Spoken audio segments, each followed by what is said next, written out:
Salam dalam kasih Kristus bagi seluruh jemaat dan simpatisan GKI dalam lingkup GKI Klasis Bojonegoro. Hari ini Bapak Ibu kita akan belajar tema tentang Providentia Dei dari Hakim-Hakim pasal yang ke-13 ayat 2 sampai yang ke-24. Saya akan membacakan ayat yang ke-24.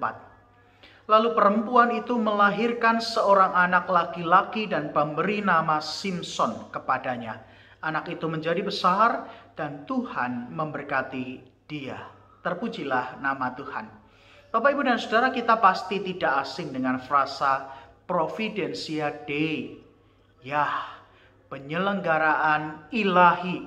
Bahwa segala sesuatu yang terjadi dalam kehidupan manusia ada di dalam rencana dan kehendak Allah bagi manusia. Dan tidak ada satupun peristiwa terjadi tanpa seizin Allah. Dan di dalam rancangan itulah Allah berkarya memelihara, menuntun, dan menyediakan segala sesuatu di depan kita. Walau kadangkala apa yang disediakan Allah di luar nalar pikiran kita sebagai manusia. Manoah dan istrinya yang disebut mandul itu, mereka sudah lama menantikan keturunan. Bahkan begitu lama menantikan, mereka mungkin sudah tidak lagi mengharapkan adanya keturunan dalam keluarga mereka. Tapi tiba-tiba malaikat Tuhan menjumpai istri Manoah dan memberikan kabar bahwa istri Manoah yang mandul itu akan mengandung dan melahirkan anak laki-laki. Bukan anak laki-laki biasa. Melainkan anak laki-laki ini ditetapkan dan dipilih Allah sebagai seorang nazir yang akan dipakai untuk menyelamatkan orang Israel dari tangan orang Filistin. Anak ini ialah Simson, seorang hakim atas umat Israel dan yang akan membawa kemenangan besar atas orang Filistin. Berita ini tidak serta-merta mendatangkan sukacita bagi Manoah dan istrinya. Selain karena ada pantangan yang harus dijalani oleh istri Manoah, rupanya berita ini menimbulkan kegelisahan dan ketakutan ketika mereka tahu bahwa yang menjumpai mereka adalah malaikat Tuhan. Mereka takut kalau mereka akan mati karena mereka melihat malaikat Tuhan. Sama seperti ketika berita sukacita disampaikan kepada Maria, ibu Yesus. Kala itu Maria pun di dalam segala kegelisahannya, di dalam segala perasaan yang campur aduk, di dalam segala apa yang digumulkannya, Maria bersedia menjawab, "Inilah hambamu, jadilah padaku seperti yang kau kehendaki." Peristiwa ini Bapak, Ibu, dan Saudara bisa kita hayati sebagai peristiwa Providentia Dei. Bahwa hidup di dalam penyelenggaraan ilahi akan menemui banyak kejutan demi kejutan. Baik hal yang membawa sukacita maupun yang menggelisahkan hati kita. Mengapa? Karena kita tidak pernah tahu jalan pikiran Allah dan apa yang direncanakannya dalam kehidupan kita, kecuali kita sudah melaluinya. Dan hal yang kedua, karena kita tidak pernah tahu kemana Tuhan akan membawa kita. Dan melewati jalan seperti apa kita di depan. Bisa jadi jalan yang lurus, tapi kadang berkelok, kadang terjal dan berbatu. Kadang jalan yang dipenuhi dengan tawa bahagia, tapi juga kadang dipenuhi dengan tetesan air mata.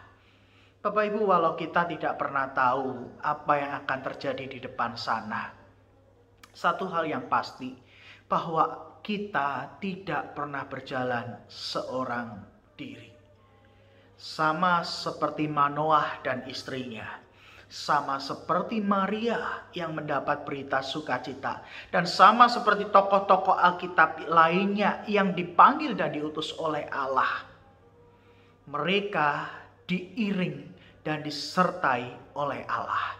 Demikian juga setiap kita, Bapak, Ibu, bahwa di dalam segala perjalanan kehidupan kita Ada Tuhan yang mengiring langkah kita.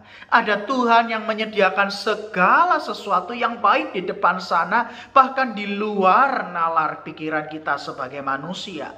Bahwa pengakuan hidup kita ada dalam penyelenggaraan ilahi.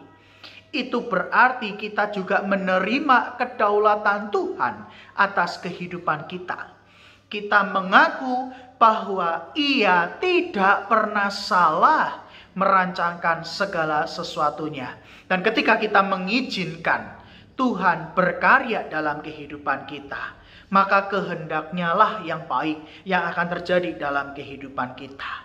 Sebab ketika Tuhan mengizinkan segala sesuatu terjadi dalam kehidupan kita, bukankah melalinya kita sedang belajar untuk melihat bagaimana Tuhan berkarya mendatangkan kebaikan dan menyediakan apa yang kita perlukan di depan sana. Bahkan tidak hanya nanti, tapi hari yang sudah kita lalui kini dan di hari-hari ke depan, percayalah Tuhan memiliki kedaulatan penuh atas kehidupan kita. Dan segala sesuatu yang terjadi dalam kehidupan kita ada dalam rancangannya. Amin. Mari bersama kita berdoa. Terima kasih Tuhan karena Engkau merancangkan kehidupan kami sedemikian rupa. Dan apa yang kami alami dalam kehidupan ini ada di dalam kendali dan kedaulatan Tuhan. Maka biarlah dalam segala peristiwa yang terjadi dalam kehidupan kami tetap meyakini bahwa Engkau turut beserta di dalam segala sesuatu untuk mendatangkan kebaikan bagi kehidupan setiap kami. Berkati ya Tuhan kehidupan kami. Berkatilah kami semua, supaya ketika kami menjalani kehidupan dengan segala persoalan dan pergumulan di dalamnya, kami boleh tetap melihat Allah berkarya mendatangkan kebaikan dan menyediakan segala sesuatu yang baik bagi kehidupan kami. Inilah doa dan permohonan kami. Demi Kristus Yesus kami berdoa dan memohon. Amin. Providensiade, percaya dan mempercayakan kehidupan kita di dalam rencana dan kehendak Tuhan yang senantiasa baik bagi kita. Tuhan memberkati kita.